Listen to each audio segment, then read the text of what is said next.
morning. This is Danya and you are watching Campus News. The headlines. Campus News Bulletin introduced Insight. The Department of History organized a rock art exhibition. The book Scholars and Prophets, Sociology of India from France in the 19th to 20th centuries was launched. National Conference on Praxis in Disability Studies was conducted. A View, an online interactive session with the Vice Chancellor of Pondicherry University was held on 7th August. National Seminar on Literature and Human Rights was organized. Students' talent showcased through the play Mandiran. Astronomy Club organized discussion on telescope optics. The university paid farewell to two of its dedicated employees this July. Pondicherry University conducted a students' hearing. Now, the news in detail. Welcome to first edition of Campus 2013. This year, we have reached yet another milestone by introducing a new program called Insight. Through Insight, students interact with Vice Chancellor Professor Chandra Krishnamurthy and bring to you her groundbreaking thoughts and ideas for the development of Pondicherry University. Today, Ananya Bardhan, a student of second year Mass Communication, interacts with the Vice Chancellor. Over to Ananya. Pondicherry University. Ever since its inception, the university, which has been under the able hands of patriarchal administration, witnessed a breakthrough with the footsteps of its first lady Vice Chancellor echoing through the corridors of the campus. The pride of being a lieutenant colonel did not stop her from paving a successful path in the lives of the students. With her treasure of experience as an academician, she pledged in as the Vice Chancellor of this central university to serve to the best of her ability with a vision and a mission that promises to reach the height of excellency. So, it is my absolute pleasure to introduce our Honorable Vice Chancellor of Pondicherry University, Professor Chandra Krishnamurthy. Good morning, ma'am. The Campus News Bulletin team formally welcomes you to Pondicherry and this university. Thank you. I also welcome the Campus Bus Bulletin team members along with their faculty who have made it possible today to be here. Through this bulletin, I believe I will be in a position to welcome all the student community and all the stakeholders of the Pondicherry University. Being the Vice Chancellor of the fourth time, congratulations, ma'am. Was this a childhood dream? Well, yes, of course. At the same time, I would like to say how it unfolded itself to be what I am today at the Pondicherry Central University. What I am saying is definitely not new, and I believe every one of you has this instinct. When a child goes to school, the first thing the child sees in the class is another peer of his or hers controlling, having power over them. That is the monitor of the class. So the first wish of any child is, okay, if I become the monitor, what happens is the entire class listens to me. Then comes a stage where you see your teacher controlling the whole class, not only your class, the other classes as well. Therefore, you feel, no, I should become a teacher. Therefore, the entire school may listen to me among the student community. Then comes, you see the principal or the headmaster of the school, who even controls all the teachers and the non-teaching staff.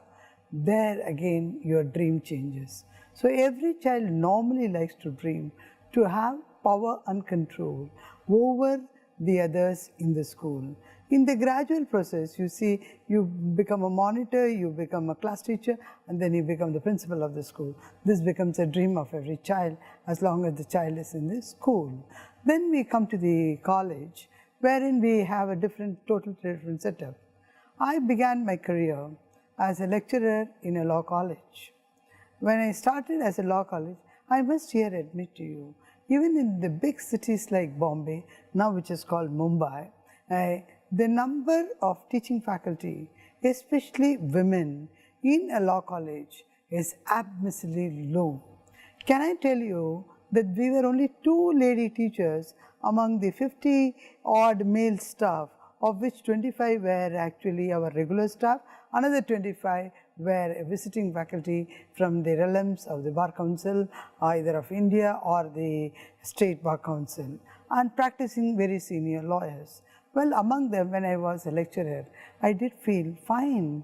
Today I am a lecturer, I would like to rise. Where did I rise? I became the principal of the college, then I was the dean of the University of Mumbai, and later on, of course, I also became the vice chancellor of that very university. It was a very great indeed, a very, very promising moment for me for my administrative executive career as an academician.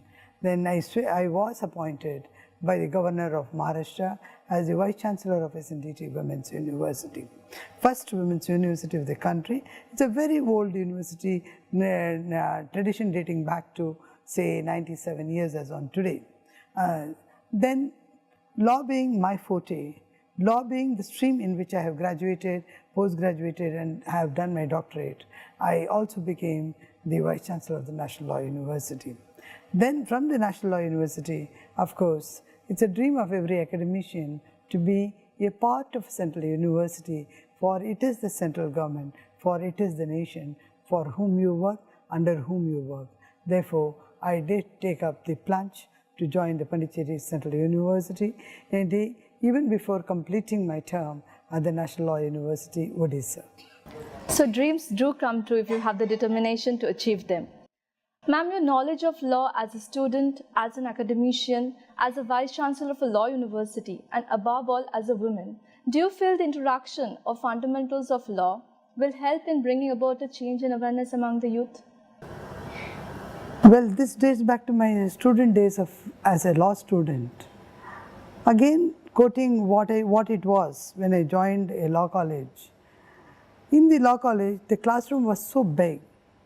We had about 150 male students, and we were only 5 female students, which I would like to emphasize on. In those days, girls did not opt for professional studies like engineering, law or medical. However, medical and engineering had its own streams and a feeling among the parents that these are streams where the student or the girl can be on her own once she completes her formal education. But law, it was believed, it was not a dreaded ground, nor was it a path where they felt the girls can be comfortable. When I joined law as a student, there was not a single judge of the Supreme Court a lady. Of course, some high courts had seen sprinklers of ladies as only judges, but definitely not as the Chief Justice of those high courts. So I did feel joining law as a student, I was treading on a path which was not walked on by many of my lady students, but however I must say that decision to join law was fully backed by another woman, that's my mother. I come from a family of bureaucrats where there are IAS and IPS and academic scholars and under the UGC scholarship, etc. But we did not have a person studying law. Therefore, this path where I joined law, till today I feel very greatly indebted to my mother, who said, well, if you think you can go ahead in that profession, there is nothing to stop you, please go ahead. And that's how I joined law as a student. But after having joined law as a student, I also became the faculty teaching law. It is here I felt. When I was a student, I studied law because I felt, no, I have role models before me and I should reach the top, that is being a Supreme Court judge, maybe the Chief Justice. But when I started teaching law, I also realized this law must be spread to the society and reach the unreached. For only as a student and then as a teacher, I realized law is something which is ever increasing in its applications, which is not well understood. From the morning you get up to the night you go to bed, law governs you, but we have not understood that aspect as well. For example, you get into a bus. When you get into a bus, all that you feel is, well, I pay the conductor and he gives me a ticket and I go to the destination. No, it is absolutely a law, which is he makes an offer to you by giving a ticket, you accept it by giving the money, and then what is the contract? The contract is he has to reach you safely to the destination for which you have purchased a ticket. In case the bus is unable to reach, for whatever reason, you have every right to proceed against the bus transporter, or in nearer terms should be the conductor and the driver. Now every aspect of your life, right from the toothpaste that you have, morning you get up to brush, you see your brush which was promised does not stand to the size, or the contents of the toothpaste are not similar to what has been mentioned, then what do? We have a right. As you are all aware, today consumers are the biggest service takers from the government or any other person. Therefore, it becomes very necessary for every one of us to know what is law. And awareness of law, in other words, is knowing what is your right and duty. If your rights and duties are known to you, I don't think today we will have so many problems which are associated with women and which are being either highlighted or not highlighted in a proper way, where you keep your mouth closed, you feel you are not, whether you are entitled to such a right is what you ask. Therefore, introducing law not only in this university, wherever I have been, I have introduced law for its sheer importance that it has to give. Why is it becoming so important? It was not so earlier in our student days. It was because in those days what was thought was law is a simple mechanism and it holds applications only in two fields. One is the criminal law and one is the civil law. No, today everybody understands every aspect of your life is governed by rules, regulations which are nothing but offshoot of the parent law enacted either by the state or by the central government. Therefore, law is a must. Very simple. You go and see you go to a stadium to see a cricket match and say, likes of Sachin Tendulkar, though we don't have many of them, he is a legend by himself, or a Dhoni hits 6 and the ball hits your eyes. Do we have a remedy? No, simple answer many would say is no, it is not so. It is very simple. It is governed by a maxim which is called voluntary non-fit injuria, which means when you voluntarily accept to go to a place where there is a risk factor, and that risk factor is governed, and therefore you may not have actually a case against the stadium person who has actually sold you the ticket, or it could also you have to go into, it's again another contract. Every aspect of women, by women, the entire citizen community has law governing them. Therefore, law is very important. We would definitely like, in our university, the Pondicherry University shall have law, which will be both 5-year law course, integrated 5-year law course, which will be available to students who are going to be passing out 12th, and that law will, we will not make it a replica of any other law university. As a university, we have the freedom to choose our syllabus, and therefore we shall make it all encompassing to help the students. So we definitely expect a paper on law in the near future. I would say it will not be only a paper of law, it will be a full-time course for the undergraduates, a 5-year, and a postgraduate course, which will be different and unique from what has been offered in all other law universities and of course the conventional university. That is, I plan to introduce, and I think I have a full team to work on it, is a 1-year LLM course, which will be a trimester where the students will be actually working 24/7, and the 2 semesters would be fully with research work for which they will have the publications. Teaching there would be comparatively less. 2/3 would go on research and 1/3 would be teaching. The 3rd semester would be the students will be given the assignment to teach in the classes to the undergraduate students along with their own dissertation, thereby a total revolution. It will not be an extension of an UG program. All along our PG programs have more or less been an extension of a UG program. This is true of almost all streams. But in this LLM program, we would like to introduce a revolution in thinking of a postgraduate studies. Thank you, ma'am, for sharing with us so much, and thank you for your valuable time. We would love to meet the VC in every bulletin to get more updates on our university and its students. That is you and me. With camera person Surya Deepan, this is Ananya Bardhan signing off. The Department of History, in collaboration with Indira Gandhi National Centre for Arts, Delhi, is organizing a rock art exhibition from 25th July to 25th August this year. This prehistoric art form signified the underlying philosophy and view of cave people. While appreciating efforts made by the Department of History and IGNCA, Vice Chancellor of Pondicherry University, Professor Chandra Krishnamurthy, mentioned that rock art will bring everyone together in her inaugural address.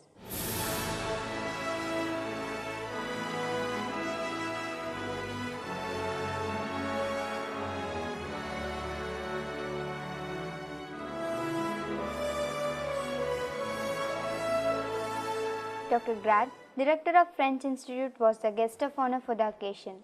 On this occasion, Dr. Bansilal Malla, Rock Art Project Director, quoted the great art historian Kapilavaratsayan's words. It is not rock art, it is Adi Drishya. A workshop was also conducted simultaneously for school children on rock art during the inaugural day.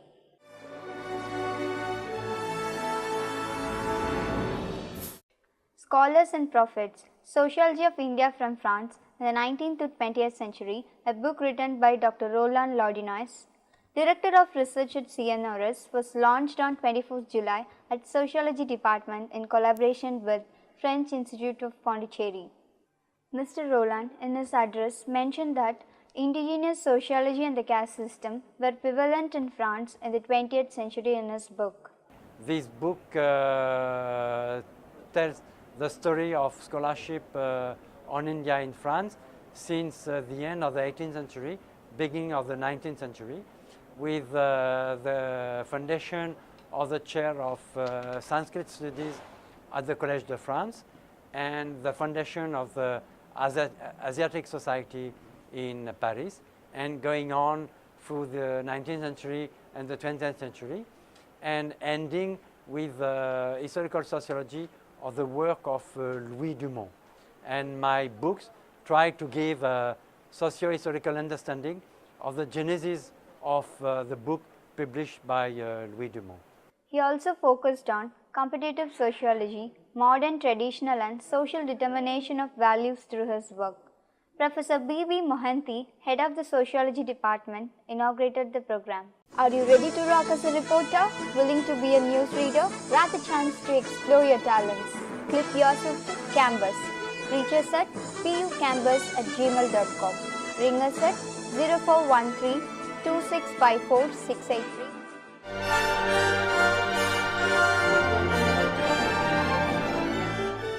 A two-day national conference on praxis in disability studies was organized by the Department of Social Work.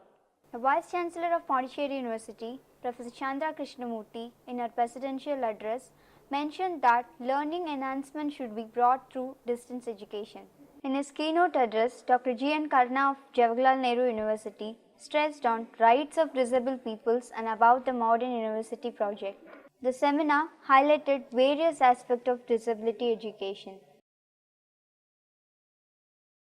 India is a very fertile ground not because of its alluvial soil, but it is a fertile land to practice human rights, said former Chief Secretary, Government of Tamil Nadu, Dr. R. Kristudas Gandhi, at a national seminar on literature and human rights, which was organized by the Department of English on 7th and 8th of August. On honoring human rights, there is no way India is going to achieve its goals of peace, harmony, integration and growth as well. The thrust area for discussion were literature and civil rights, gender rights, Dalit and tribal rights. The inaugural address was delivered by the Vice Chancellor, Professor Chandra Krishnamurthy. Though I would not like to use this word, Dalit writer on Dalit rights, I would rather like to say a writer who has brought to fore the rights of the Dalit. That is, we have Martin McMahon who will be speaking on this. The Vice Chancellor of Pondicherry University, Professor Chandra Krishnamurthy, presented a talk on Challenges in Higher Education on 7th August. She interacted across the nation through A-View, an online video conferencing system.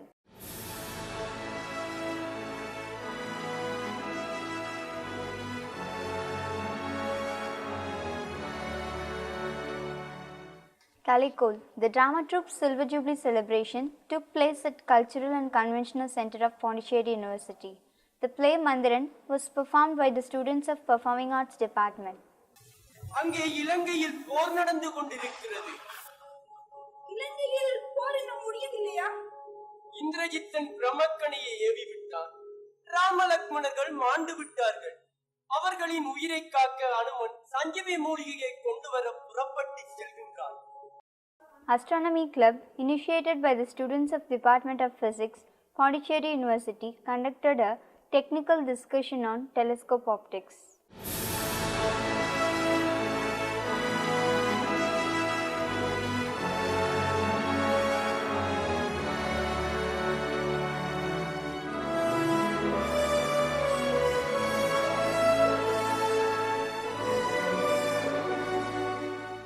The university bade farewell to two of its retiring employees, Dr. V.R. Rajan, Deputy Librarian, and Mr. Soundar Rajan, Junior Field Assistant, Horticulture Department, on 31st July at JN Auditorium.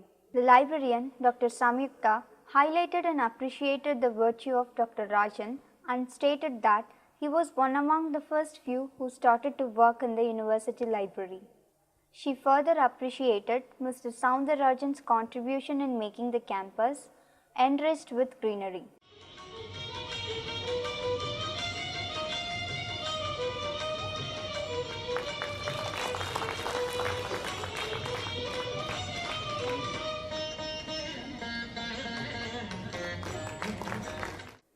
Students' hearing took place on 2nd August under the chairmanship of Professor Tamarmani, Dean Student Welfare at JN Auditorium. The committee discussed on various issues like mess food, transport and lab facilities, environment and fee hike. That's all for now. We'll meet you in our next bulletin. This is Danya signing off.